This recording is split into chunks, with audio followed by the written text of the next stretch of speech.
Eso que tengo que tener claro también en nuestras comunidades. Aquí no soy yo el que manda, no, aquí no manda nadie. El que manda es el Señor. Eso es el que manda. Y los demás nos alegramos de colaborar con el Señor. No el Señor, todos.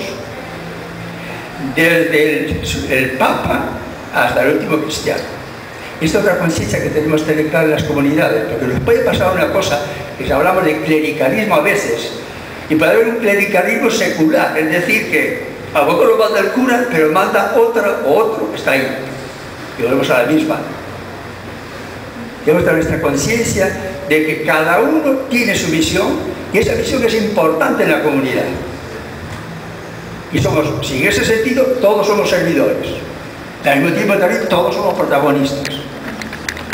Este es otro punto que yo creo que tenemos que tener claro al tratar de crear nuestras comunidades. Por tanto, un cuarto punto de conversa. Y en esto cito al Papa Benedicto precisamente cuando fue a Aparecida.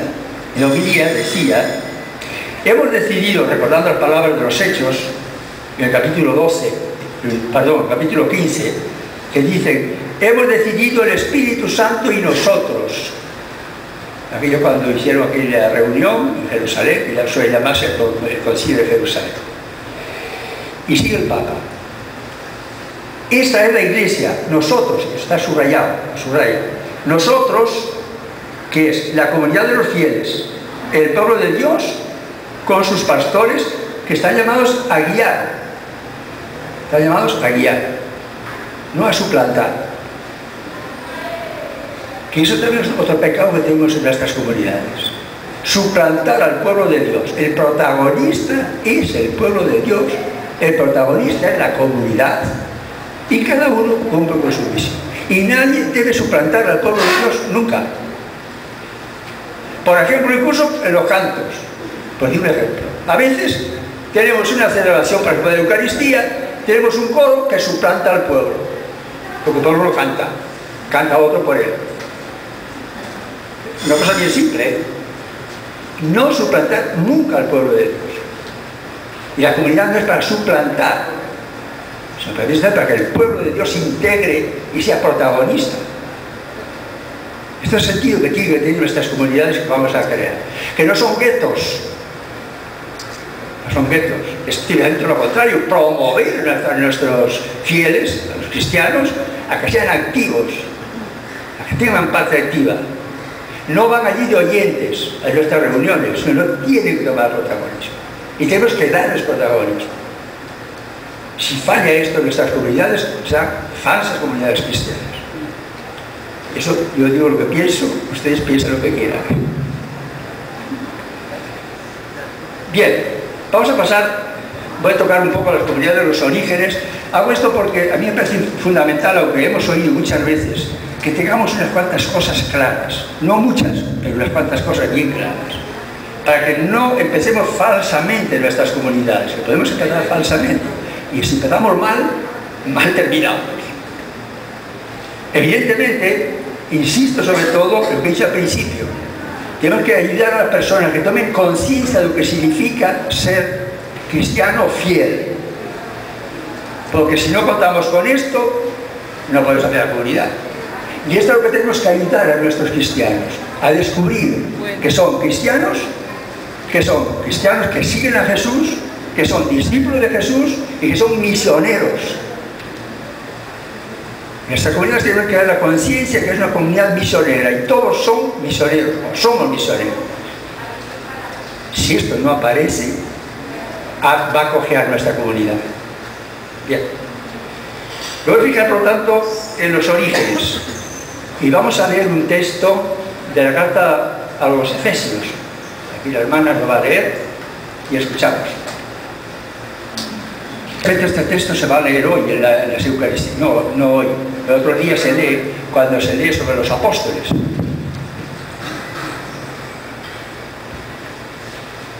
Cristo vino a traer buenas noticias de paz a todos, tanto a ustedes que estaban lejos de Dios como a los que están cerca, pues por medio de Cristo los unos y los otros podemos acercarnos al Padre por un mismo espíritu.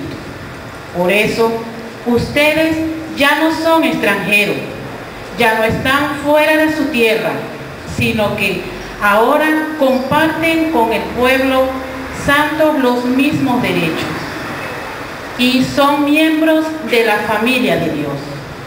Ustedes son un edificio levantado sobre los fundamentos que son los apóstoles y los profetas, y Jesucristo mismo es la piedra principal. En Cristo todo el edificio va levantándose en todas y cada una de sus partes, hasta llegar a ser en el Señor un templo santo. En Él también ustedes se unen todos entre sí, para llegar a ser un templo en el cual Dios vive por medio de su Espíritu. Palabra de Dios. He leído este texto porque aparecen dos elementos o tres que son importantes de tener en cuenta. La comunidad cristiana inicialmente tiene un referente, que es la comunidad judía, que al fin y al cabo nació en un contexto judío. Nació también en un contexto judío no solo sociológico, sino también religioso. Y ese pueblo judío estaba, como saben, dividido en tribus. Y las tribus tenían un referente con una persona, que era uno de los hijos de Jacob. Esto fue lo primero que se encontró la primera comunidad cristiana. Y de ahí surge también el que aparezcan 12 apóstoles en los textos bíblicos que hacen referencia precisamente a esa raíz judía de nuestra comunidad cristiana como base. Eso aconteció sobre todo en el ámbito primero de la primera comunidad, que eran judíos los bautizados, o si no simpatizantes judíos, aunque algunos a lo mejor de cultura no lo fueran, pero sí lo eran en cuanto a que vivían en ese entorno o participaban de ese entorno. Ese es un primer referente. Pero una vez que la comunidad judía, o la comunidad cristiana, sale de la geografía judía, se encuentra con otro tipo de cultura y otro tipo también de manera de organizarse. Y entonces surge otra segunda. Y esa segunda van a ser las comunidades, que están organizadas no según el patrón judío, sino según el patrón sociológico de la cultura griega y de la cultura romana. Ahí nos habla al principio, claro, como han elegido los 12 apóstoles, son como los 12 tribus de Israel. Esto lo dice muy bien el libro de Apocalipsis, en el capítulo 21, que hace referencia a las dos cosas: al pueblo de Israel y a los 12 apóstoles, que eran como las columnas, las bases sobre las cuales se construían las comunidades primeras. Evidentemente ahí nos dice que sobre los apóstoles y los profetas. El profeta, sobre todo en ese contexto, es un evangelizador. No es ese que adivina cosas, es un evangelizador. La comunidad primera se construyó sobre apóstoles y evangelizadores. Los apóstoles de ayer somos nosotros, los cristianos de hoy. La iglesia de hoy está cimentada sobre Jesús, como decía muy bien el texto, y sobre los apóstoles y sobre los evangelizadores.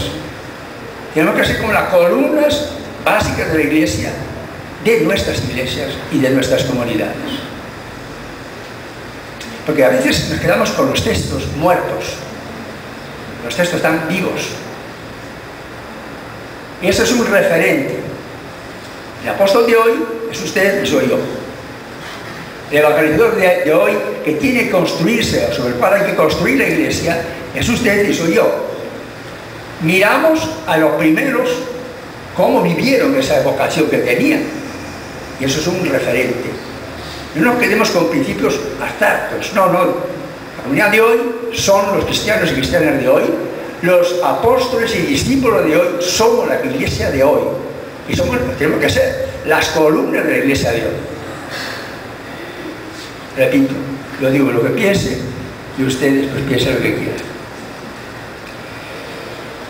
Por lo tanto, al organizarse fuera sobre todo del territorio judío, aparece lo que se ha llamado la eclesía llamada. ¿Qué era esto? Eclesía en el mundo griego era precisamente la asamblea, la reunión de una asamblea se llamaba eclesía.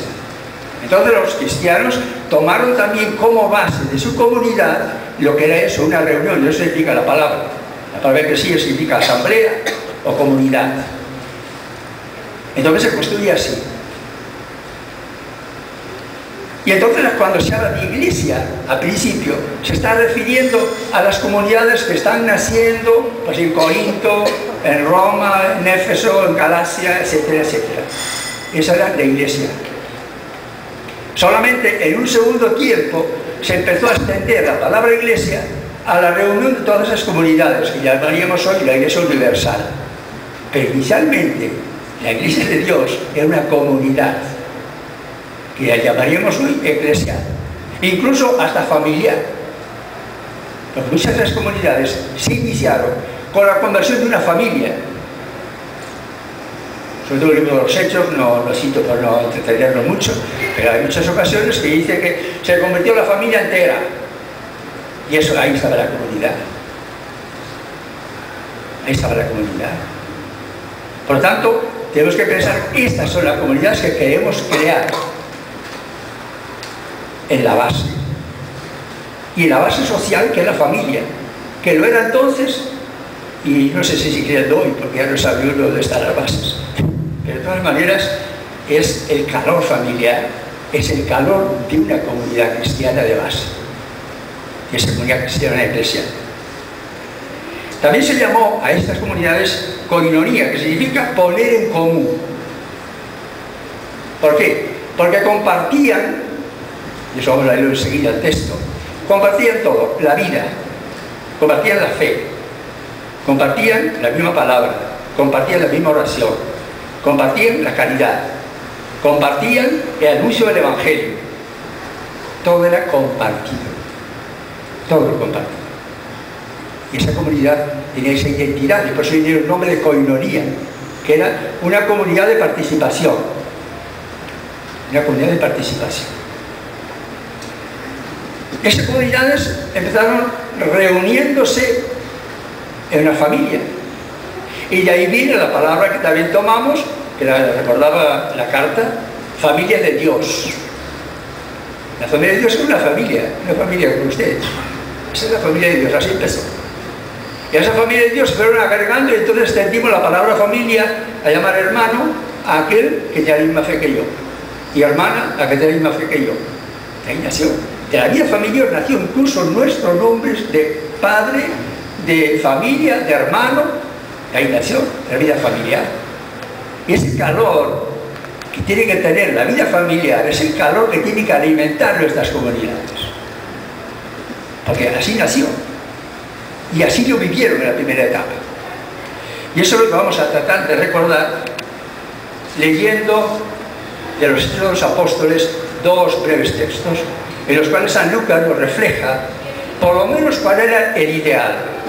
Porque ya saben ustedes que los ideales son muy hermosos, los siempre son tan reales, pero por lo menos tenían claro lo que querían ser. Y eso es lo que nos dice San Lucas en el libro de los Hechos.